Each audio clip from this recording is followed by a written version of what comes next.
நம் முன் பேச வருபவர் எண் 2 இனியவன் ஆர். ஆண்டுகளாக வயது ஏற ஏற இளமை கூடும் பேர் அதிசயம் பெற்ற என் தமிழ் அன்னைக்கு என் முதற்கண் வணக்கங்கள். தன்னை விட உயரத்தில் நிற்க வைக்க, எங்களை தரணியை ஆள வைக்க, எங்களுக்காக முழு மூச்சாய் உழைக்கும் ஆசிரியர் பெருமக்களுக்கும் அவையோருக்கும் இந்தியாவின் வருங்கால தூண்களான என்னை போன்ற மாணவ மாணவிகளுக்கும் எனது முத்தான முதற்கண் வணக்கங்கள். நான் பேச எடுத்துக்கொண்ட தலைப்பின் பெயர் ஆரோக்கியமான உணவின் முக்கியத்துவம்.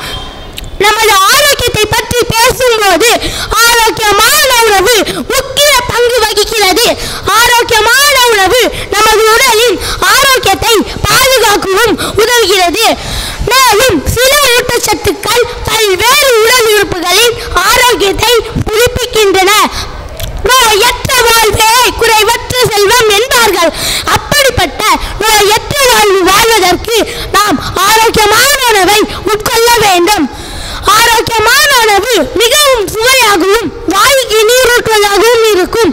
நமது முன்னோர்கள் சிறுதானிய வகைகளான கம்பு, கேழ்வரகு, பயிர் வகைகள் மற்றும் கீரைகள், காய்கறிகள் போன்ற உணவை உட்கொண்டதால் நீண்ட காலம் ஆரோக்கியத்துடனும் நீண்ட ஆயுளுடனும் வாழ்ந்தனர். ஆனால் இன்றைய தலைமுறையினர் பீட்சா, பர்கர், சிப்ஸ் வகைகள் போன்ற துரித உணவுகளையே அதிகமாக உட்கொள்கின்றனர். இப்படிப்பட்ட துரித உணவுகளை உட்கொள்வதன் மூலம் நம் உடலில் பல்வேறு நோய்கள் ஏற்படுகின்றன. ஆரோக்கியமற்ற உணவை உட்கொள்வதன் மூலம் மாரடைப்பு, சர்க்கரை நோய், உயர் அல்லது குறைந்த இரத்த அழுத்தம் போன்ற நோய்கள் இக்காலத்தில் அதிகமாக ஏற்படுகின்றன.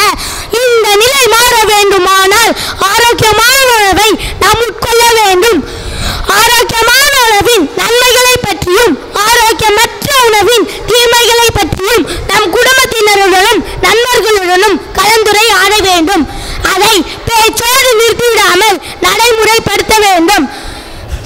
நாம் நம் உறுப்புகளை ஆரோக்கியமாக வைத்துக் கொள்ள ஆரோக்கியமான உணவை உட்கொள்ளும் பழக்கத்தை நாம் சிறு வயதிலேயே பழக்கப்படுத்த வேண்டும். ஆரோக்கியமற்ற உணவை உட்கொள்வதன் மூலம் நமது உடல் எடை அதிகரிக்கிறது. ஆரோக்கியமான உணவை உட்கொள்வதன் மூலம் நமது உடல் எடை சீராக உள்ளது. நாம் ஊட்டச்சத்துள்ள உணவை உண்பதால் நாம் சோம்பேறியாக உணர்வதில்லை. அதற்கு மாறாக ஆற்றல் மிக்கவராகவும் அதிக ஆற்றலுடனும் உணர்கிறோம். ஆரோக்கியமான உணவை நாம் உட்கொள்வதன் மூலம் நம் உடலில் நோய் எதிர்ப்பு சக்தி அதிகரிக்கிறது. உணவின் முக்கியத்துவத்தை பற்றி திருவள்ளுவர் திருக்குறளில் மருந்தே என்ற அதிகாரத்தில் 942வது குறளில் கூறியுள்ளார். அந்த குறள் என்னவென்றால், மருந்தென வேண்டாவாம் யாக்கைக்கு அருந்தியது அற்றது போற்றி உண்ணின் மருந்தென வேண்டாவாம் யாக்கைக்கு. யாக்கை என்றால் உடம்பு. இந்த உடம்பிற்கு மருந்தே என்ற ஒன்று தேவையில்லை. அது எப்பொழுதென்றால் அருந்தியது அற்றது போற்றி உண்ணின், அதாவது நாம் அருந்திய உணவு நம் உடலுக்குள் சென்று செரிமானம் நடந்த பின்பு அடுத்த ஒரு உணவை நாம் உண்டாமானால் நம் உடலிற்கு மருந்தே என்ற ஒன்று தேவையில்லை. இந்த குறளை ஒவ்வொருவரும் கடைபிடித்தால் நாம் மருத்துவரை நாடி செல்ல தேவையில்லை. ஆரோக்கியமான உணவின் முக்கியத்துவத்தை பற்றி நான் கூறிய கருத்துக்களை ஒவ்வொருவரும் கடைபிடித்து ஆரோக்கியமான வாழ்வை வாழ வேண்டும் என்று கூறி என் உரையை நிறைவு செய்கிறேன். பேச்சிலே தீப்பற்றி உண்மையை கைப்பற்றி பொய்மையை வெளியேற்றி தமிழெண்ணையை போற்றி பெறுவேன் பெரு வெற்றி. வாய்ப்பளித்ததற்கும் வாய்மொழி கேட்டதற்கும்